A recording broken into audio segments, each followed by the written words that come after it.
Well, the Bhagavad Gita, according to many people, and certainly from my own perspective,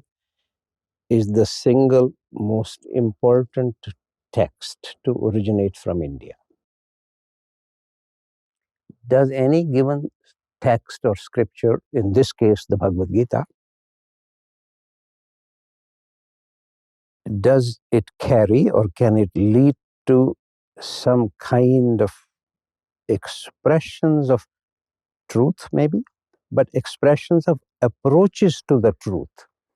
that can also be available or relevant in our contemporary world? Having earlier myself somewhat dismissed the text, but later on having wrestled with it for many years, I would certainly say that it is a remarkable text, can be very relevant to anybody in the modern world who is actually interested in finding the truth.